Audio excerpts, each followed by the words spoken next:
6 years ago, my doctor looked me in the eye and said, "You need to start planning for a care facility.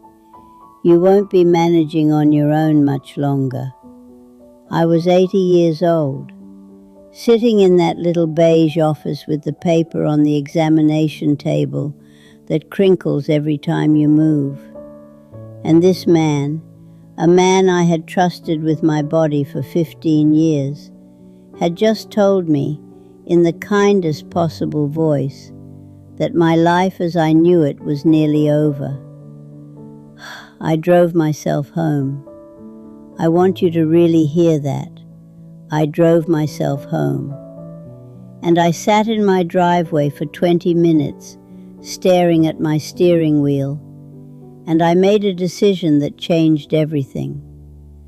I decided he was wrong. Not because I was in denial, not because I didn't hear him, but because something in my chest, something old and stubborn and still very much alive, said, "Not yet, not like this, not without a fight." I'm 86 years old, I live alone, I still drive, I still cook, I still laugh until I cry at least once a week. And today I'm going to tell you exactly how I got here, and more importantly, how you can too. Before I go any further, I need to talk to you directly, not to your children who might be watching over your shoulder, not to your doctor, you. The one who maybe had a scare recently, the one who woke up one morning and realized things were harder than they used to be. The one who is terrified and trying very hard not to show it. I see you, because I was you. There's a particular kind of fear that comes with aging that nobody really talks about honestly. It isn't just the fear of dying, that's actually the simpler one in a strange way. It's the fear of disappearing while you're still alive, becoming invisible, becoming a burden, watching the world make decisions about your life as if you've already left the room. That fear is real, and I'm not going to stand here and tell you it isn't. But I am going to tell you that fear is not a verdict. It is a warning, and warnings are meant to be listened to and then acted on, not surrendered to. If you are navigating any of this, or you love someone who is, I want you to subscribe to this channel right now. Because what I've learned in 86 years of living, I'm putting right here. Every week.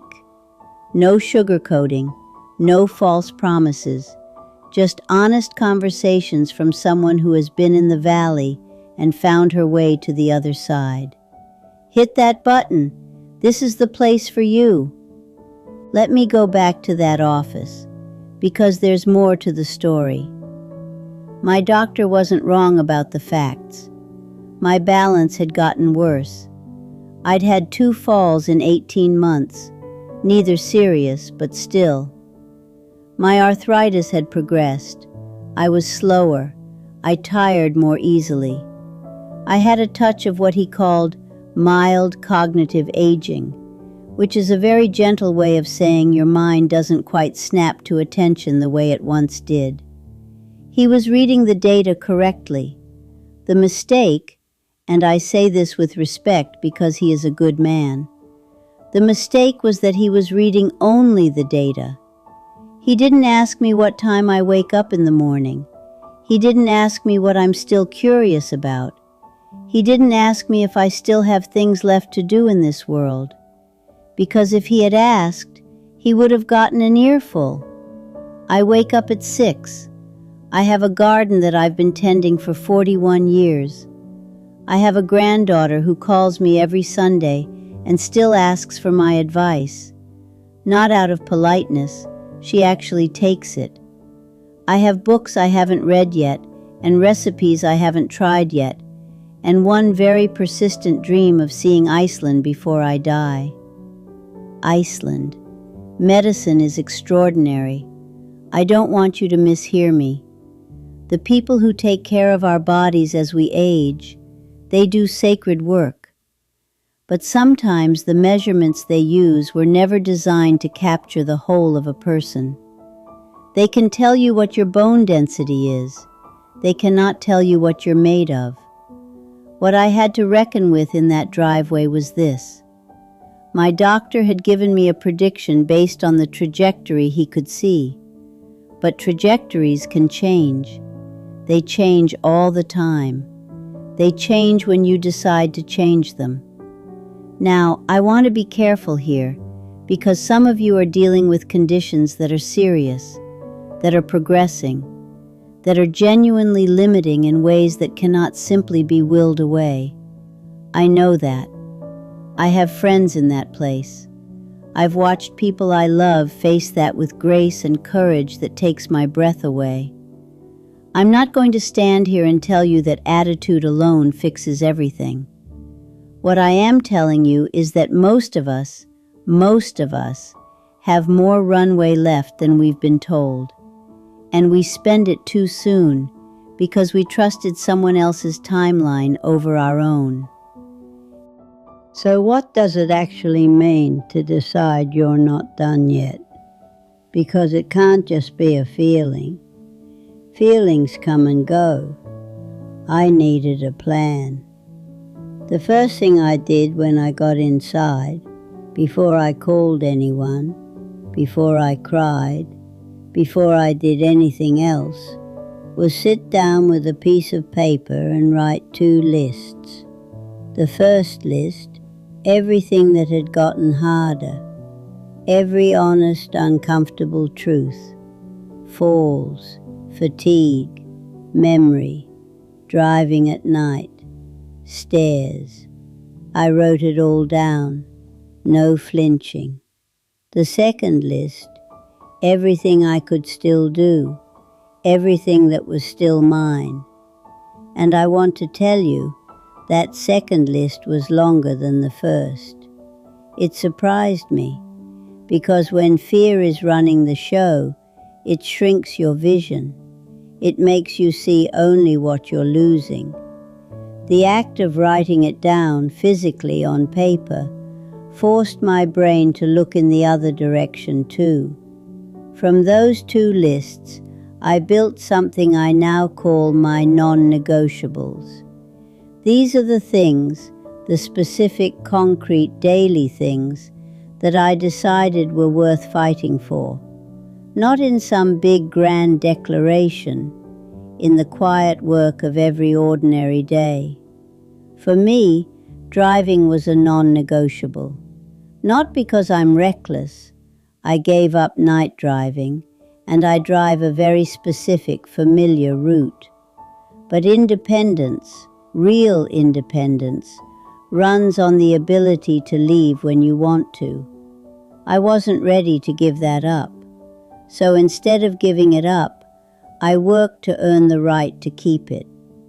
I did a driving assessment course. I got my vision checked twice a year. I limit distractions. I am more careful now than I was at 50. My garden was a non-negotiable. Not because kneeling on cold ground is easy. It isn't. I have a padded kneeler now and I am not ashamed of it.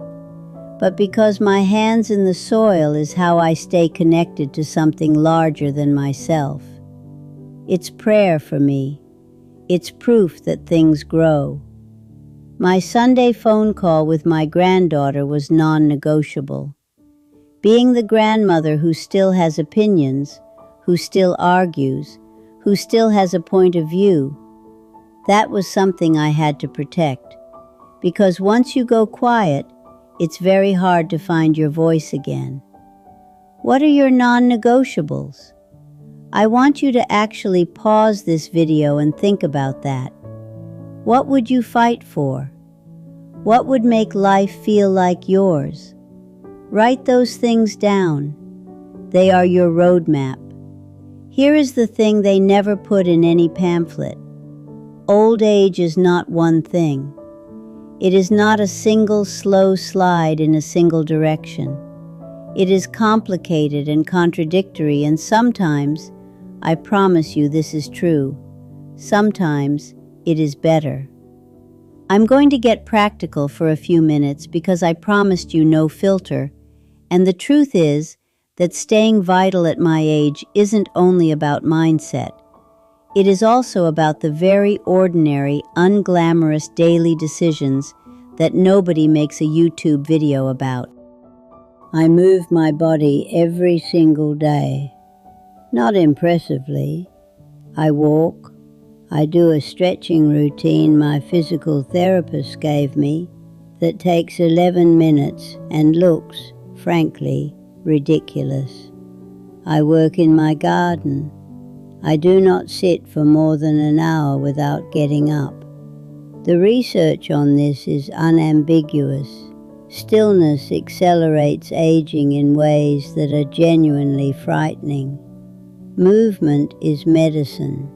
It's the cheapest and most effective medicine available to all of us. I eat like I want to still be here. I'm not saintly about it. I eat my daughter's pie when she makes it, and I have no regrets. But most days I eat real food in reasonable amounts, and I drink water, and I take this seriously. Food is information for your body. What you give it matters. I sleep. I cannot overstate how much sleep has changed for people my age. I protect my sleep the way I used to protect my children's nap time, with ferocity. 8 hours, same time every night, dark room, no screens. This sounds boring. It works. I have a reason to get up. This is perhaps the most important one. Every single day, I have something that is waiting for me. Some days it's the garden. Some days it's a call I'm looking forward to. Some days it's just a book I'm 3/4 through and desperately need to finish. Purpose doesn't have to be grand. It just has to be real. It has to be yours. And I stayed connected. And here you are. So something must be working. I know some of you watching this are not the ones in your 80s. You're the daughter who is worried, the son who just had a hard conversation, the caregiver who is doing everything right and still feels like it isn't enough. I want to say something to you, and I want you to really hear it. The greatest gift you can give someone you love who is aging is to keep asking them what they want. Keep including them in decisions about their own lives. Keep letting them be the subject of their own story, not the object of yours. I know it comes from love, the urge to protect, to decide, to manage. I know. But there is nothing that makes a person old faster than being treated as though they are already gone. Talk to them, not at them. Ask hard questions, and then actually listen to the answers. Let them surprise you, because they will. I promise you, they will. I want to tell you something that I've been working up to this whole time. Something I haven't said out loud very often, because it makes me sound either very wise or slightly unhinged, and I'm genuinely not sure which. 6 years ago, sitting in that driveway, I thought about my husband. He died 11 years ago now, and there are still mornings when I reach across the bed and forget. He was the kind of man who never once, in 44 years of marriage, told me what I couldn't do. He had this way of looking at me, even when I was wrong, even when I was being difficult, like I was still surprising him, like I was still interesting. I decided, sitting there, that I was going to keep being interesting. For him, for myself, for whoever needed to see that it was possible. Because here is what I know at 86 that I didn't know at 60. Time is not the enemy. Time is the material. What you do with the time you have left, not what you did with the time that's behind you, that is what you will carry with you at the end. That is what will make the difference between a life that ended and a life that was finished. Finished meaning complete, meaning you stayed until you were done, meaning you didn't leave early because someone else handed you a timeline and you forgot to question it. My doctor was using the best information he had, but he didn't have all the information. He didn't know what I was still willing to do. He didn't know that I would change my diet, change my habits, change my mornings, change my mind. He didn't know that I would find something, this, that gave me new reason to show up. He gave me his best prediction. I gave him a different outcome.